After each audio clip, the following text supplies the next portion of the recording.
Halo, selamat malam. Baik lagi dengan gua Om Ardi Gendut. Iya, gila ya. Weekend ini sibuk teman-teman, jadinya baru bisa ngupload lagi ya nggak. Ini juga karena ada pertanyaan yang bagus ya. Tadinya gue mau besok aja lah. Oke, karena panas banget ya beberapa hari ini ya. Mungkin mudah teman-teman sana mudah-mudahan nggak terlalu sepanas gue ya. Cuaca panas, perut gendut, makin panas loh. Oke, langsung aja pertanyaan teman-teman ya. Dari Mbak Asnan Asenineni, apa sih Asnaeni. Assalamualaikum Om. Kenapa ya sebelum pengajuan pinjaman pihak bank menyuruh cetak rekening koran 3 bulan terakhir? Oh gitu ya teman-teman ya. Itu mutlak nggak sih Om? Pertanyaan apa bukan pertanyaannya? Permintaan rekening koran tuh mutlak nggak sih harus dikasih, harus dilampirkan ke bank? Kalau gue jujur ya teman-teman ya, kalau rekening koran itu kan 3 bulan terakhir ya.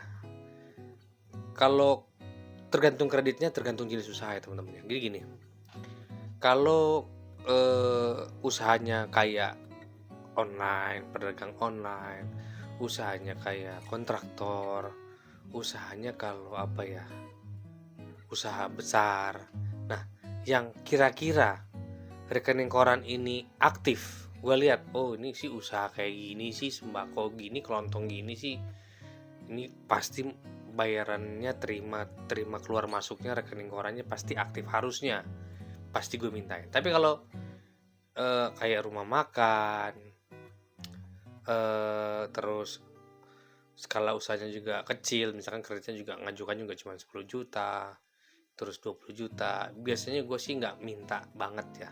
Kalau ada syukur, tapi kalau nggak ada ya sudah ya, karena biasanya eh, orang-orang skala usaha kecil tidak akan bertransaksi di bank, melalui bank.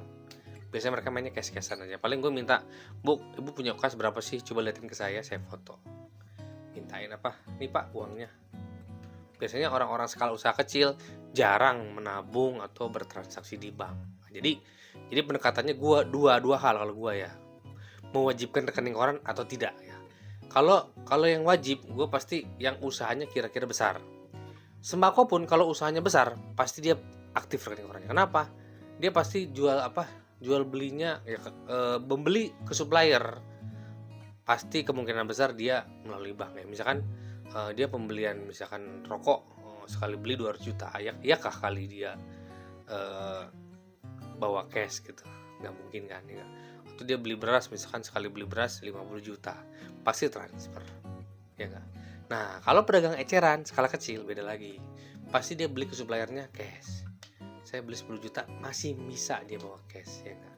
Nah makanya gue bilang, kalau gue kewajibannya tergantung skala usaha, tergantung jenis usaha ya nggak. Online pasti gue mintain rekening orang, pak mana online pak, kreditan ya ada yang online, ada yang rekening koran, ada enggak, tergantung ya. Tapi seperti itu ya, jadi dua pendekatan, mewajibkan atau enggak. Jadi fungsinya apa sih sebenarnya? Fungsinya jelas ya. Kenapa sih mengajukan pinjaman ke bank tuh rekening orang 3 bulan terakhir? Jelas, pertama mencocokkan bahwa usaha apa yang teman-teman usaha, apa yang teman-teman jalanin, apa yang teman-teman ucapkan mengenai usaha teman-teman itu, kalau memang ditransaksi di bank melalui giro atau tabungan, pasti terlihat di situ. Oh, besarnya kurang lebih sama. Apalagi kalau grosir, mainan grosir ya enggak. Atau teman-teman jualan online juga, oh berarti kelihatan ya enggak.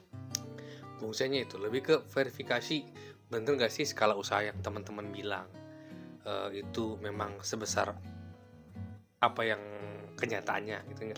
Jadi kita cocokin tuh rekening koran, melalui rekening koran, itu yang pertama. Terus yang kedua, kenapa 3 bulan terakhir?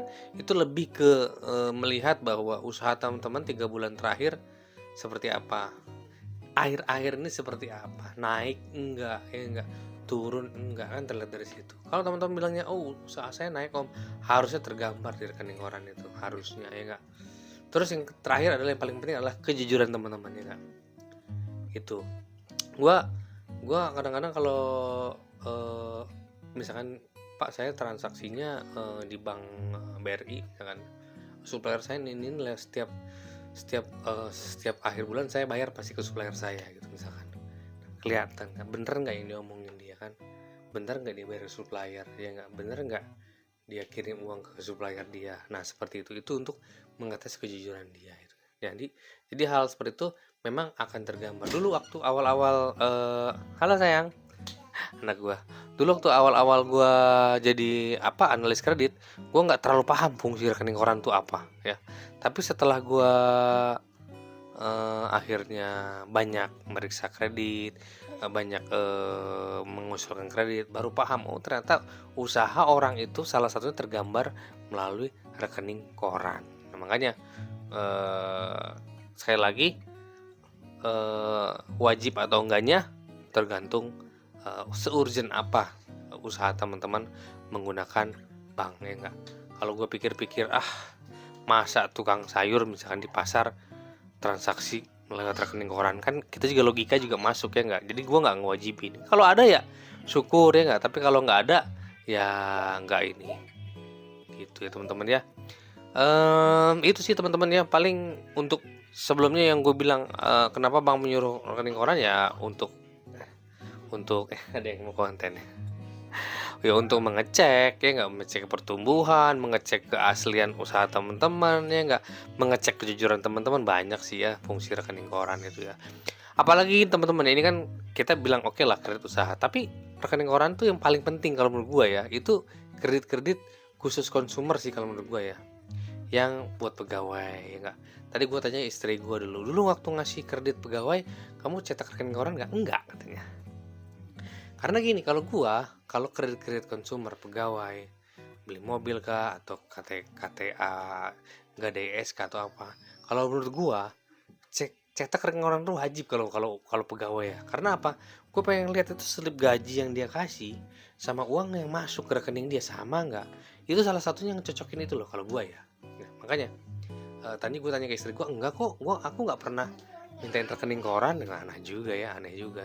Tapi kalau gue sendiri, kalau kredit pegawai kayak gitu, kayaknya kalau nggak pakai rekening koran takut ya kalau gue ya. Tahu bini gue kan apakah SOP seperti itu atau enggak seperti itu. Jadi sekali lagi ya, yang mewajibkan rekening koran selain usaha, jenis usaha, skala usaha, tapi itu juga tuh jenis kredit juga ya. Kalau konsumer gue sih biasanya pasti minta ya. Ya enggak, misalkan dia bilang gaji saya 10 juta sebulan, rekening mana, lihat masuk nggak. Itu juga sangat penting ya untuk verifikasi bener nggak slip gajinya. Karena apa, mohon maaf ya, slip gaji itu banyak yang palsu, ya enggak. Saya sendiri bisa bikin slip gaji palsu kalau saya mau, ya kan? Tapi buat apa, ya enggak, gitu ya teman-teman ya. Oke, paling itu yang menjawab dari Mbak Asnainin Neni. Sorry Mbak ya, jadi agak susah ya. Semoga menjawab, ya enggak, dan bermanfaat juga buat teman-teman. Kenapa rekening koran itu diminta, ya enggak? Saya bilang nggak ngewajibin tapi diminta.